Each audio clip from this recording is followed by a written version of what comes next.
Welcome to Diversity, a conversation series brought to you by the Confederation of Indian Industry and Avatar, which has been powering workplace culture for 25 years now. This is our 25th anniversary presentation, and in this series, we bring you interactions with thought leaders, with people movers, with strategists, and with people who have been able to create huge changes in the atmospheres which they have inhabited. One such leader that we present to you today is Mr. Rajesh Padmanabhan, founder and CEO of Talavvy Business Catalysts LLP, which is a business transformation lab that's about 5 years old. So it's wonderful to meet you, Rajesh, and thank you so much for joining us on Diversity. Absolutely delighted to be here. Thanks for the opportunity, and I look forward to an engaging conversation. Rajesh, when we first, were doing our research about your profile, and I know of you from the Capgemini days and from your Wellspun days. But as we kind of went through your profile, it was absolutely amazing and, very, very intriguing to see the number of different businesses that you have actually traversed. I mean, the range is from banking to IT to, SL Propack, which is, I think, a packaging a business. And then you were at Oberoi Group, which is hospitality. And then, of course, Patni, which became iGate. And then, of course, it's Capgemini. And then textiles. And now you are in the entrepreneurial journey. Right. So the question to you really is, Rajesh, if you were to, have to choose, if we were to put you on the spot and make you choose, which of these industries was something that really spoke to you? Which should you like the best? So I'm glad, the first question itself is a challenging one, and I would unhesitatingly tell you the hospitality stint at the Oberoi Group was the most passionate role that I ever did. Wonderful. It's because I got humongous amount of learning, and I got to work with the Doyen himself, Mr. Oberoi, very, very closely. So that's the role I would pick unhesitatingly in my 35 years of enterprise role, without even blinking. That's by far the best role. Yeah. Super. In fact, my next question to you would be about Talavvy. What does Talavvy really mean? The name of your company? Yeah, Talavvy, we call it Talavvy. So Talavvy, I think there are two mashups here. So, and I'll tell you both. From an individual person level standpoint, when it's a B2C kind of an offering from our consulting standpoint, it's a premium consulting solution for CXOs. So it makes talent savvy. So it's a mashup of talent and savviness, which we call as Talavvy, number one. From a B2B standpoint, what we actually do is it's a transformation aggregation lab to make businesses savvy. So the TAL stands for Transformation Aggregation Lab to make businesses savvy. So both of them came together, and that's the genesis of how Talavvy was created. That's very cool. So Talavvy is both about talent becoming savvy and about businesses becoming talent savvy. So that they know who to hire, they know what kind of a culture to build. This is very, very cool. And I think it's also a lot about learning and unlearning. And I think someone like you, who has, done a fellowship about 3 years ago, 2022, long after your double masters, which you did in finance and in HR at Narsi Moji, which I think was probably sometime in the mid 80s, if I'm not mistaken. That's right. To go back to college, and this was to the Watson University in 2022. How did that feel, Rajesh? How did you feel? So one small correction, I did not have to do a full-fledged fellowship. I was conferred an executive fellow by the Watson University by virtue Okay. of my long industry experience and by virtue of having been, having dealt with multi-functions, multi-industry. It was a exec fellow which is conferred on me by the Watson University. So I had the distinction of achieving it rather than going through the full grind. So that's a little bit of a good take that I received towards, I wouldn't say the fag end of my industry career, but almost towards the end of my uh, corporate stints. No, that's just really brilliant because it goes to corroborate the view that your service span, which was 35 years, 36 years, that has actually resulted in a great impact that you created, which then had Watson, confer the executive fellowship on you. Did you have to go there to actually get it? Did you No, have to not experience? no, No? not really. No, not really. Okay, okay, okay. Very nice. Um, After this very long stint, working in senior leadership roles at multiple organizations, including Capgemini and Wellspun, both of which roles I remember that we at Avatar have interacted with you, to pivot into entrepreneurship. First of all, how did you do it? And part two of the same question didn't call for a very great deal of guts or of risk taking in you to kind of leave the corporate world and jump into a business mode. Yeah, I think I must thank COVID for this. The only reason why I got out of the industry into something which is on my own was due to COVID. COVID gave me the opportunity to really take that long pause, reflect, and figure out as to what one should be doing. And nobody was sure about, what the world next is all about. And that uncertainty actually was converted into an opportunity. So, having been in the industry for long enough, I always nursed an ambition of doing something on my own, and I wasn't sure what I wanted to do because I hadn't completely readied myself. So, the ambition was there, the intent was there, but the opportunity just didn't come. And I used the COVID opportunity as the real opportunity because, really in the room for 14 hours, 15 hours, locked up, trying to, figure out different things in the corporate world, trying to really, address things which none of us were ever exposed to. That was the time I said, am I going back to the world? Am I going back to this real world, or is there something else that I would want to do on my own? A little bit of thinking time when you're confined within the four walls, which never happened, actually charted out something which I started parallelly along with, four of my partners, most of them ex-Capgemini partners. Actually, we came together and we call it the 100-day internet company because we conceived this entire concept to creating a company in about 100 days on the internet. So none of us met, all of us were in the rooms, and we all crafted everything, got together, put all the stuff together, challenged each other, and we weren't entirely sure about the journey, but we said we'll all take the plunge together, and that's how Talavvy happened. Yeah. Great, fantastic. Tell me also a little bit about, the Exco group, of which you are the managing director. So, what do you do at Exco group, and how is it different from Talavvy?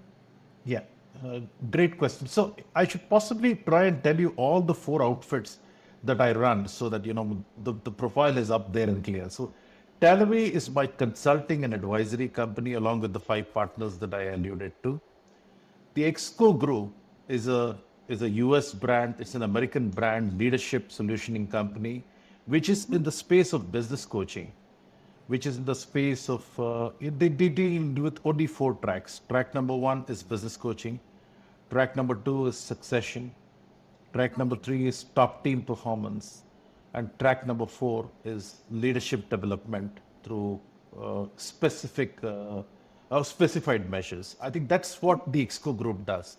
The Exco Group was formerly called as American Company, and they had fairly large presence in the US and in UK and other parts of Europe as well. Finally, the split happened, and that's how the rechristening of the word the Exco Group happened. They have a huge clientele, a good amount of very, very significant logos, and they actually operate out of the US.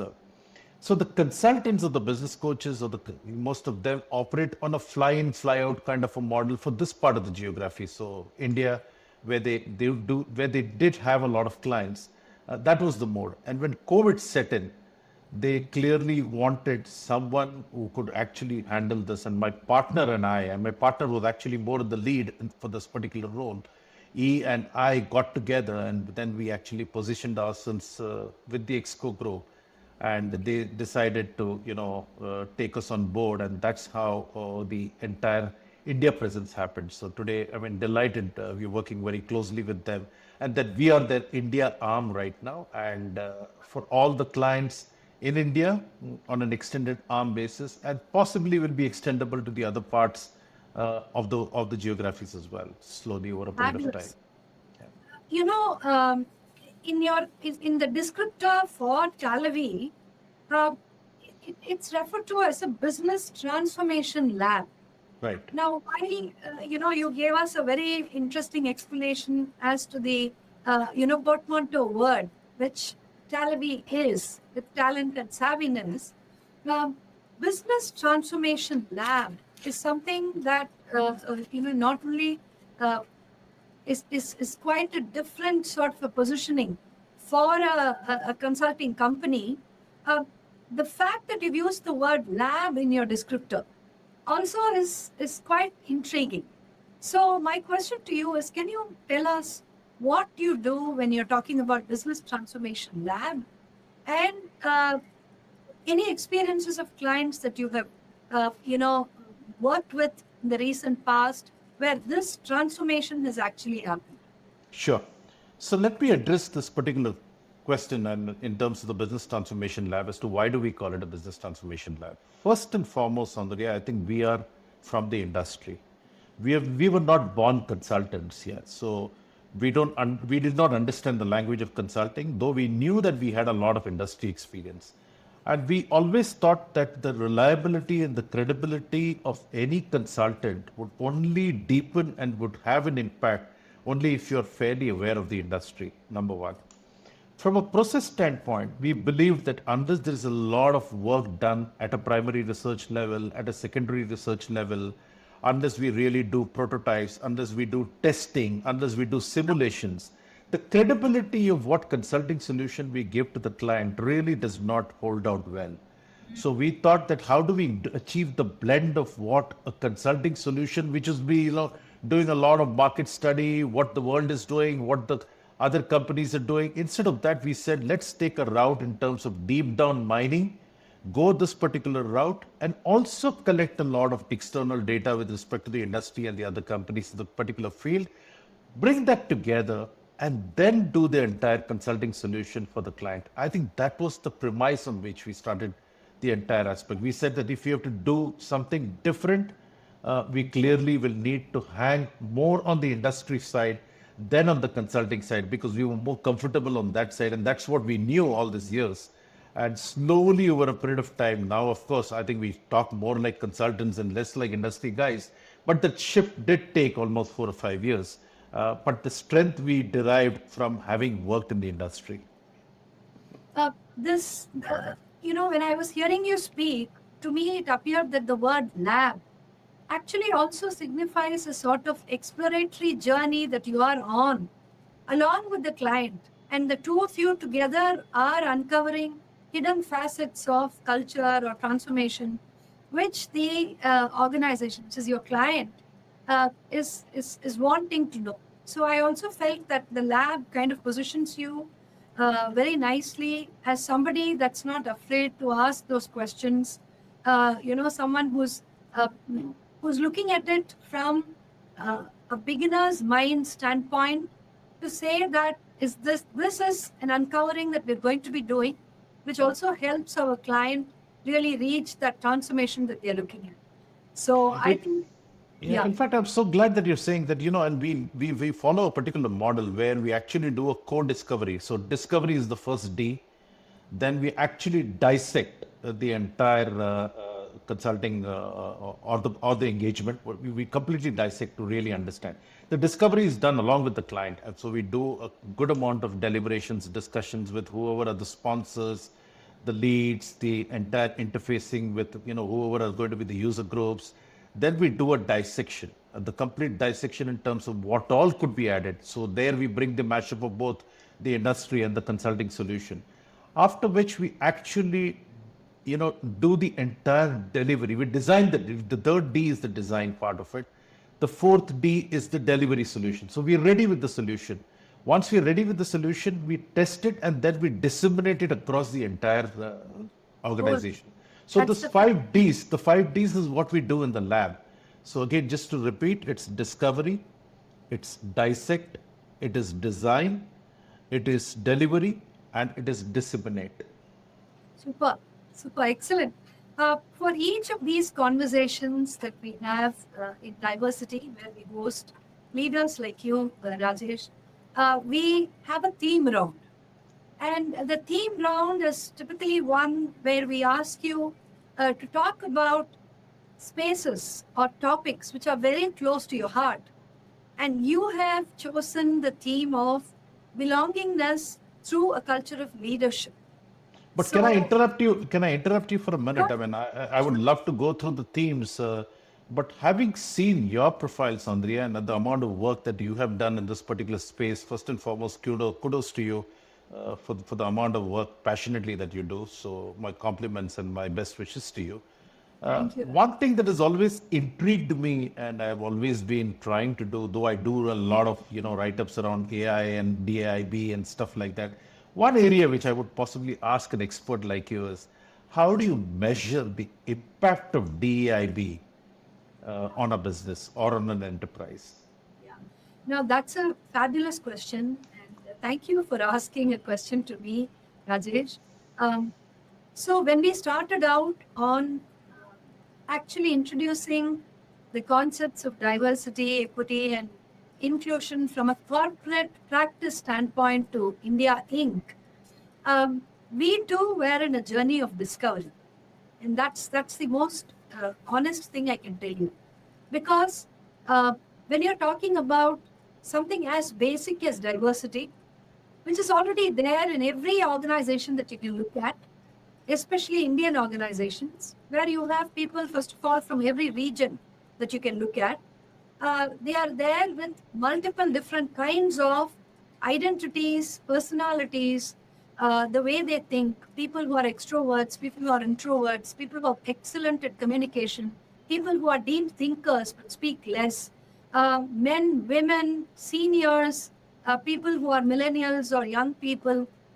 The corporate world already has diversity, and specifically in India. And I'm glad you asked this question, because today, with the federal government of the US talking about stopping or pausing DEI programs, the thought around, was DEI even beneficial to begin with? Right. Is it something that's really doing the rounds? And I get asked that question quite a lot. So the answer is very simple. When you look at diversity, especially in an India context, is omnipresent. It's always there. Inclusion has to be learned. Inclusion is always behavior that people have to learn. They have to learn and cultivate empathy, cultivate compassion, cultivate an ability to, basically mirror the other person, understand what the other person is doing, that sort of a thing. And equity is a route which actually helps to create a level playing field. Now, this is something that has always been there in India. I mean, if you take even the company, some of the companies you have worked with, the Oberoi Group, they have had CSR programs which have been incredible. The Tata Group, Right. There's that famous ad which used to go, "We also make steel." And they would talk about the kind of amazing, social equity building actions, which the Tata Group would do in every city or every village or even every hamlet that they were present in. So these were not concepts that were new to India. The only difference was, as a consultant, the fact that we were bringing solutions around diversity, equity, inclusion, and belongingness meant that we had to show an ROI and a proof of concept for this. And I think I'm going to just, repeat what you said at the beginning, Rajesh. This is entirely about data. Without primary data, without data that comes, from the proverbial horse's mouth, where you get data from the company that says, I had more women in leadership, as a result of which these, customer accounts, we were able to retain them. We had more, people with disabilities of a certain kind, maybe something like neuro disability, or people who, for instance, I can give you this very interesting example of what happened at PepsiCo at the Mamandur plant near Chennai, where you had an entire production line where the quality check actually happened by people who had speech and hearing impairment. Because all they needed to do was to look at that bottle, hold it under a beam of light, and check if there was no floating, particulate objects within the liquid. And Right. all you needed to do, all you needed to have by way of skill was good vision. So it actually turned out to be a great business case for diversity, because anybody who wants to work and move ahead and do all that, they would feel crushingly bored in doing this job, where a bottle passes through the light and you have to visually inspect it. But a person with this disability proved to be the most ideal candidate for the role. In the same way, you have markets, where if you have somebody with a particular identity who is able to speak to that marketplace, they speak with a far greater level of authenticity than someone who's learned it in the book and is coming and talking to you. Right. So what we have found, Rajesh, is that when we are able to provide data, which is both revenue-based, employee engagement-based, and also innovation-based. And for all these three, we have to give them quantitative data. We have to give them quantifiable number-based data. And if we are able to do that, then the clients are completely sold, and they believe that the business case, talent case, and culture case for diversity is proven. So I think that's really the only way to do it. What do you think, Rajesh?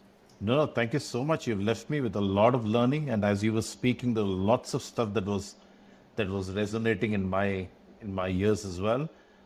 Purely because I hail from the business. I'm not an HR lifer. I mean, I moved from the line into the HR function. So obviously, data, numbers, quantifiable metrics, stuff. P&L, profitability, cost effectiveness, cash. All this are actually stuff which are very close to my mind, and I think I have got a heart which has actually been developed in the last few years, having worked in the people space.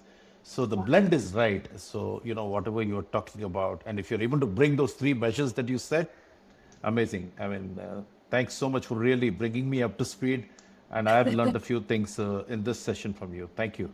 That stays with me. That stays with Thank me. you for asking that question, Rajesh. I'm now going to move into your theme. Right. Now, and it's interesting because you have chosen the theme of belongingness too. And therefore, the first question that I want to ask you, especially being a leadership coach with Exco, that's what you're doing. You're coaching and guiding leaders. And with Talavvy, there's the business transformation aspect of it. So, what do you think would be the specific leadership behaviors that leaders have to bring in to show that, they believe in the concept of belongingness in a culture of inclusion? Right. The first one is a little implicit, I would say. It may not be very explicitly stated, but a leader's vision, should actually spell out the what and the how part of it fairly clearly. You've got to feel it in the vision, So the first one that you look at is a leader's vision. If it's only talking about, just the business part of it, and you don't feel the how part of it, you know that there is no soul in the vision. So that's the first virtue. So any leader who's highly empathetic, who's got a lot of soul behind his entire journey, will definitely put that out very strongly. So that's number one. Number two is the intent of inclusion. Yeah, so it's not a tick in the box. It's not one of those stuff that you really prove it to the board, or you prove it to the external stakeholders or your financial communities to say that I am also an inclusive player. But the intent has got to be there, and you've got to see that intent, and the intent can be seen in multi-faceted kind of a environment that the leader will be in. So the intent is something that has got to be seen, and the genuineness behind that will need to be seen and felt. That's the second one. The third one is the demonstration of care and trust. Yeah. So it's easier said than done. But somebody who's repeatedly out there, even when he's dealing with harder stuff as business, there has got to be considerable amount of care, and there's got to be enough amount of trust that also comes along in this particular space. That's how you foster an environment of belongingness. The fourth one is actions. And when I say actions, a leader will not just put it out there and wait for the teams to be really doing some of this stuff. He will really ensure that these are all there in the reviews. So he will ensure that there is a DEI slide, which is, or some of those impacts and some of those measures are there in the management review slides. So the reviews have got to be there. The cadence as far as those reviews will need to be there. They will never be dropped just because there is lack of time, etc. And also the scorecards, when the leader sets out scorecards for each of his team members, and subsequently it gets cascaded down, all of them will need to have this in their agenda. So action, very, very, clarity of actions will need to be there. The fifth virtue that I would say is resilience and tenacity in equal measure. So a leader will not give up on this agenda. If he or she believes, they will keep at it at all points of time. So really not letting it go. Having the virtues of resilience and tenacity is very important. And the last one, a good leader will not just look at business impact alone. I say that they will look at a business impact and social impact together. The what and how of the business right there, when I said that the vision has got to be put, all of them will need to come together, and you need to see the business impact and the social impact in equal measure. That's what is a successful and an inspirational leader. I think that's so brilliant, and I think you have really set forth the wonderful step-by-step, 5-step, 6-step process for how this can actually happen. And as you were speaking, I was wondering, being, a CHRO who has worked in some of India's best brands, you must have had experiences in being such a leader who drives belongingness, and B, working for leaders, working for CEOs and MDs who actually do this, and they do it with the greatest of authenticity, the most sincere of actions. So could you share a couple of anecdotes, or maybe one anecdote about this, Rajesh? Sure. So one step when I was driving the entire agenda in one of my large roles was to demonstrate right from the front. Yeah. So I did not have a budget for DEI when I started this. And today the player is known for DEI globally. So I can claim to have actually started off very, very humbly in this part of the world, not entirely knowing what it is, but really set it up very passionately. I had no budget. So when I approached the CEO India, I was told that, you don't have a budget, you can possibly carve it out of your India HR budget, and then maybe, look at whatever you want to achieve. And then, of course, the headquarters supported me. The headquarters supported me quite well. And I really, owe it to them for the kind of stuff that they backed me with. They also did not know what I was doing, but they backed me up and said that, I think, there are a few things that you possibly want to do. And we definitely feel somebody has got to lead this. So why did you start and why did you do that? It turned out to be, in quick time, I was conferred a UN award in this particular space. Then the whole world started looking at India and saying that something must be happening right here.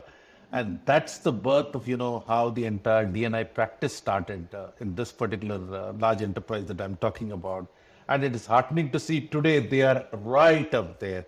But this was the modest start of where we actually, absolutely started with a no budgets and going up right up to the last mile to receive an award.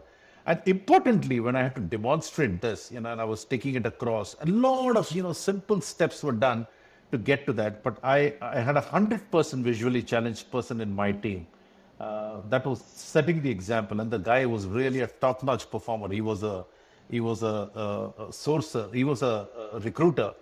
And he happened to be a top-notch performer because all he had to do was a lot of voice calls and he would do those conversions of talent, which was amazing to see. So I think this is one anecdote that really comes to my mind. Time permitting, I'm happy to share one more, but I'll leave that to you. Go ahead, Rajesh. Yeah, the second one is, this was a story where, it is more about me, but I don't want to, be stealing the entire light to say that, but there are a lot of leaders and managers who supported me as well. So I owe it to one particular specific person who was chair of a jury in which I was a member of the jury. And it so happened that the entire process of talent assessment was very, very stringent. And the people who had to go to the vice president level had to go through a series of stuff, right from interviewing to group discussions to many, many stuff, simulations, etc. And it was a very, stringent 2-day kind of a process. So we had one candidate who was actually right on the top of all the tests that he was going through. And he was like a sure shot candidate till the time it came to a case study. And when it came to the case study, this particular candidate was struggling. He wasn't able to make penetration into the group. He was like sweating. He was like, really trying to figure out what on earth is happening. He knew that he's like really, completely down, and he knew that he's struggling. But what happened after that was important, So obviously, I think he scored very low in the eyes of the jury as far as that particular part of the exercise was concerned. But immediately post that particular exercise, there was a small break, and he walked up to us, the entire jury, and he made a confession to the chair of the jury to say that he is dyslexic. Yeah. And there were a lot of numbers in that case study. Obviously, he struggled. He struggled to relate with a lot of them. And this particular aspect of it actually put the entire jury and the entire process at a little bit of a, not risk, but, it was a challenge. The chair of the jury handled it really well. He took a little bit of a pause and he said that we need to normalize this. He, of course, took views from all of us, but we had to do a quick normalization of that particular reality that actually came to us at that point of time on our feet. Yeah.